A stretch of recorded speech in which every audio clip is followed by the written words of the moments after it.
This is Valley News Live at 6. Rain and stormy weather took their time getting to Frisco today, and that gave most Bison fans a chance to get there. But it could be another story for these scheduled late arrivers. More than 10,000 fans are expected to be there tomorrow to cheer on the Bison against James Madison. Up until today, there was no travel trouble, at least not in Texas. Valley News Team's Mike Morgan joins us from the Dallas-Fort Worth Airport with the story. Mike? Katie, good evening to you and good evening to everybody back in the Red River Valley.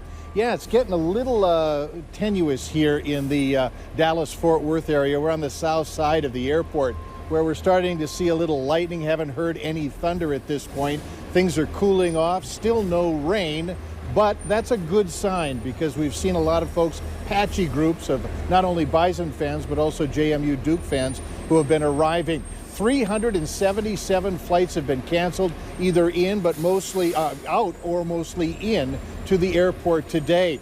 But thankfully, a lot of the fans have arrived. And for those fans that did make it without any hassle, they were ready to get their parties started. By train, by plane, by automobile. The folks that we saw today had huge smiles knowing that their journey to Frisco was over. One of the fans that arrived today is former Bison football player Tanner Volson. Volson told me he's looking forward to cheer on the team tomorrow. Yeah, I'm happy to be here. I mean, my first time down here actually now as a player, so it'd be a different experience. And it would have been a real pain if you couldn't get here because of the storm. I bet a lot of those guys are finding a way, renting a car, coming down here. It's just, you find a way usually. Bison way? Yep. There are some folks that are still delayed. We had one woman in Houston who says she's with some Bison fans that are there. They're hoping to get on board a plane, but as we've been told, there aren't many flying in to this airport right now. Our coverage will continue tomorrow with the pregame show, and we've still got more coverage of what's going on in Frisco coming up in this newscast. For now, reporting live from the Dallas-Fort Worth Airport, Mike Morgan, Valley News Live. All right, thanks, Mike.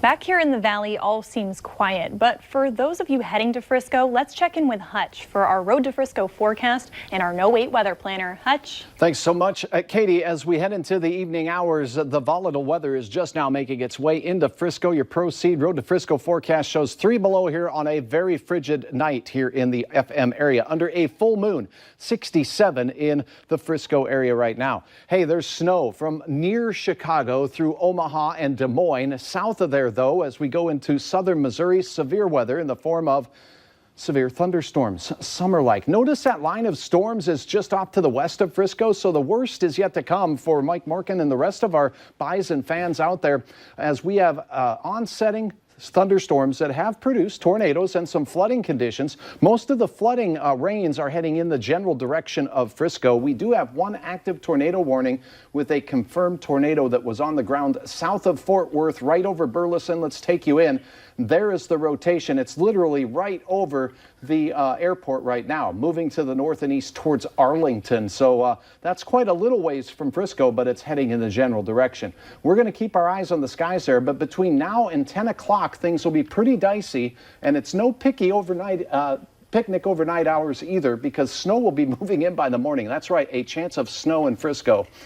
For us, we have a chance of wind chills down between 20 and 40 below by morning. I'll have details in your hour-by-hour forecast on that. Definitely a lot to take note of. Thanks, yes. Hutch. Bison fans are gearing up to enjoy a little bit of entertainment before tomorrow's big game. Pep Fest events are kicking off this evening, and that's where we find Valley News Team's Abby Furchner. Hey, Abby, what's it going to look like so far there? Oh my goodness, it has been so much fun here. I'm with Bison Nation at the Commerce Center. As you can see, they're loud and proud.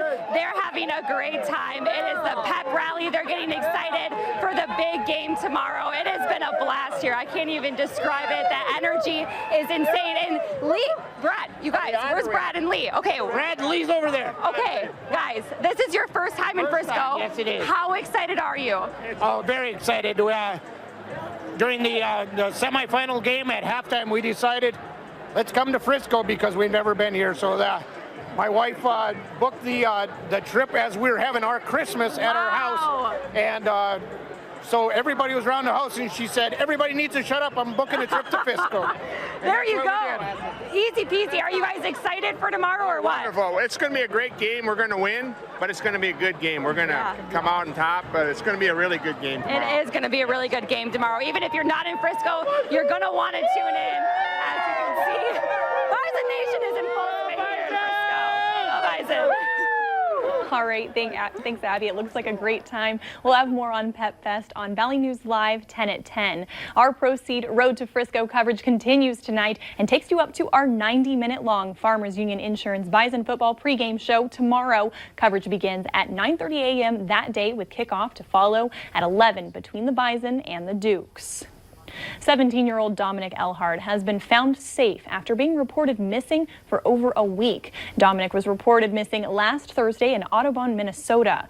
Becker County Sheriffs wants to thank everyone who helped look for and called in tips on this case. One man is embarking on a journey that's taking him halfway across the world on foot. Martin Davies started his adventure in the southern tip of Argentina and made it to Fargo after 2 years and 2 months. Valley News Team's Joshua Peguero had a conversation with him in Spanish. He says walking through Fargo has been hard and the climate is forcing him to stay put for 2 to 3 weeks to wait out the Arctic cold. Todos son buenos. Everyone is good. Always where I go, I always find friendly people who want to help me. His trip will finish in Dead Horse, Alaska. He is walking to retrace the journey his ancestors took when they left the United Kingdom in the 1800s and settled in Argentina.